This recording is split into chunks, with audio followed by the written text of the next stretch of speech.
Alright guys, sorry if you can hear the rain. I'm outside. I just finished a workout, and during my workout I was thinking, like, what should people know when they get stuck? We're excited when we start losing weight. We start seeing the inches and the pounds shed, and we start looking at our clothes and they're fitting different. We have to go buy new clothes. So I wrote down, typed down a couple tips that you should kind of think about taking account when you hit that plateau. So for those of you that do not know what a plateau is, it's when you're working out, right? Doing good, you're going great, going higher, getting better, and then boom, it straightens out, right? And it just keeps going straight, and you're stuck on that straight line with no improvement. It's very important. The first thing I need you to understand is do not get discouraged, okay? A lot of times when that happens, we get discouraged. We want to stop. Oh, I'm done. That's it. Can't do it anymore. I'm stuck. What else am I supposed to do? I tried everything. I understand it's frustrating, okay? Like I said, do not get discouraged. Very important. You keep pushing, okay? So let's go over a couple tips or a couple things to take into account in order to break that. Let's start off with cutting back calories. So let's just, for example, you're on a 1500 calorie diet and you needed to be at that diet so you can start losing weight. So you started seeing the pounds come off, the weight loss started happening, and you're like, yeah, that's great, I'm gonna stick with this diet because it's working for me. Well, you're gonna hit a point where that 1500 calories is not working anymore, okay? Because you're already at the weight that those 1500 calories got you. Okay, so what you need to do is cut those calories. I don't say drastically cut it. You can do something as simple like cutting 50 calories or cutting 100. I wouldn't go too crazy on it, but something simple and small like that will make the biggest difference over time, okay? Think about it. 50 calories, 7 days a week, 7 times 5 is 35, yeah.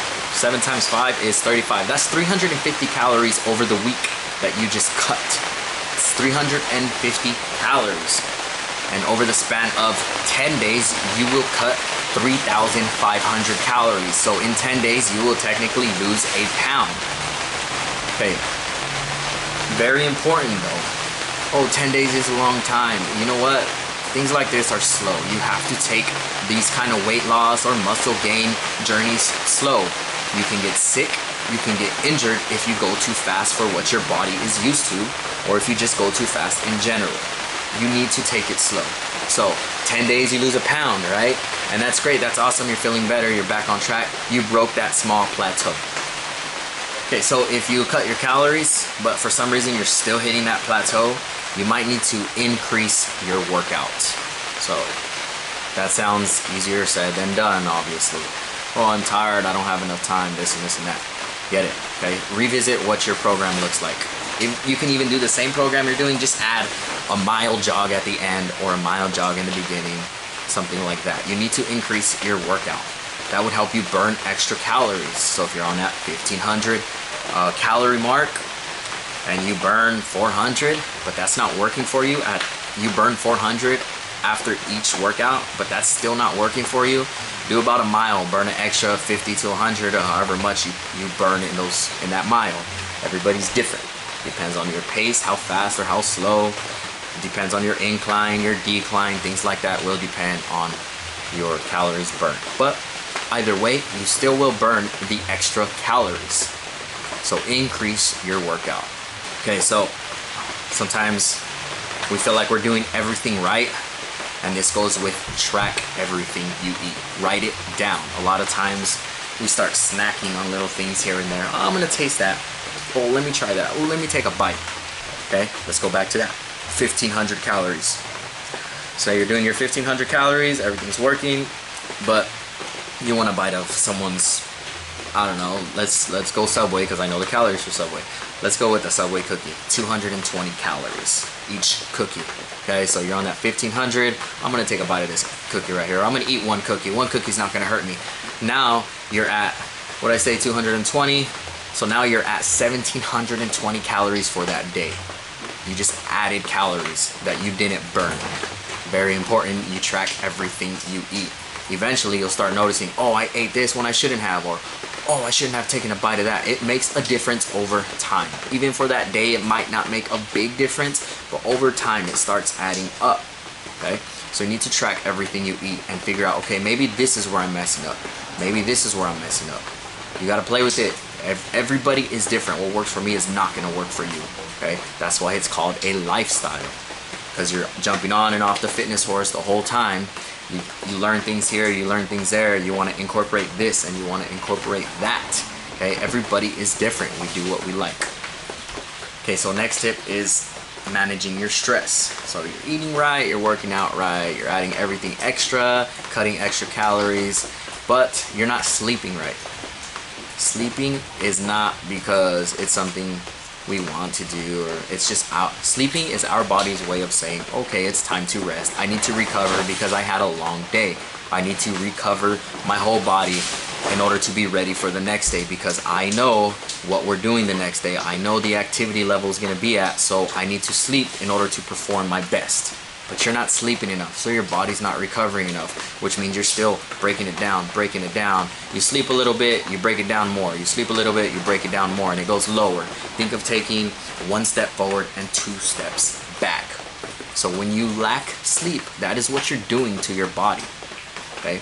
Over time, though, your body will get used to the amount of sleep you're putting it through, and eventually that plateau is gonna fix itself and say, okay, I know we're not sleeping enough, so let me adjust my energy levels, and then you start improving again. But you need to have a routine that your body can adapt to. Our bodies are meant to adapt to survive, okay? Now, if you're stressed, along with lack of sleep will equal stress. When you're stressing, your brain's not functioning right, what you're doing is all that negative energy shooting through your body. And your body is just like, what are we doing? We're going this way, we're going that way, going up and going down. All that negative energy is going through your body, and it's not allowing you to recover because it's trying to manage the stress, but it's here and here and here and here, okay? So you need to manage your stress. Your stress will affect the way you sleep. Your stress will affect the way you perform. Your stress will affect your mood.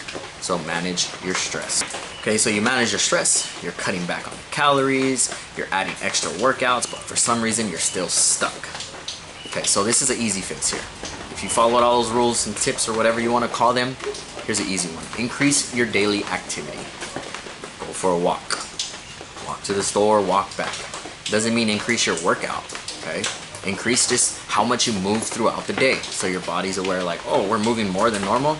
Okay, well, here, you know what? Let's take some extra energy that we normally store and use that so we are not so tired and we can move around. It could be something as simple as going outside and playing with the kids, right? Going outside, go for a walk with the girlfriend, the wife, the boyfriend, the husband, whatever they are to you. Go for a walk. Oh, it's raining, it's bad weather like it is right now. All right, that's cool. Go for a walk anyways, right? Just walk in the rain, I don't care. Go to the mall, walk around the mall, do something. Increase your daily activity. This is definitely gonna help you. If everything's going right and like you're doing everything you're supposed to do, but you're still at that plateau, it could be a thyroid issue. Now, for those of you that don't know, your thyroid controls your metabolism. Okay, it controls your hormones. It tells your metabolism to go faster or slower. Okay. Now, this is something you do need to go to the doctor for. Get some blood work done, get yourself checked out. Make sure it's not a thyroid issue, because if it is, then you're gonna have to take some kind of medication, or if you want to do it all natural, you're gonna have to eat a specific way in order to get you back in shape. I've had a client with a thyroid issue. She's always dealing with it. She goes to my group class. She gains weight, loses weight, gains weight, loses weight. And because of that, she's stressing. And like we discussed before, stressing is gonna make it harder to lose or gain weight. Depending on what you're doing, stress will put your body out of whack. It won't perform the way it's supposed to. So check your thyroid and just make sure you're healthy enough so you can lose the weight the way you want to. All right, now this one, we tell our kids this all the time, or we tell the young cats, whoever we're near, our little cousins, brothers, whatever. Okay, this is something we tell them all the time, and we don't practice what we preach. So eat slow. Eating slow gives your body time to say, okay, there's food going in my system, let me digest it, let it settle so I know when I'm full. But if we're just constantly just shoving food in our mouths like a damn vacuum, our body's not gonna have time to react and say, okay, I'm done eating, I'm full. And that's why we get to those feelings where we just eaten so much and we feel the food sitting at the top of our throat ready to come out. We just binged, right? You need to eat slow. Put some food in your mouth, chew it, swallow it, drink some water right after.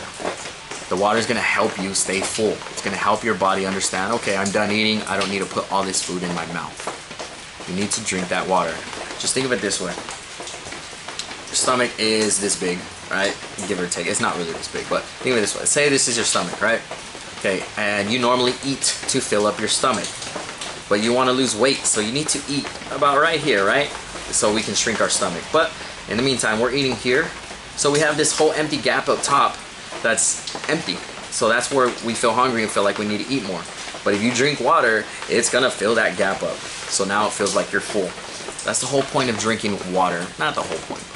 So that's why water helps us lose weight. It fills the gaps and makes us feel full longer, okay? So make sure you drink water while you're trying to lose weight.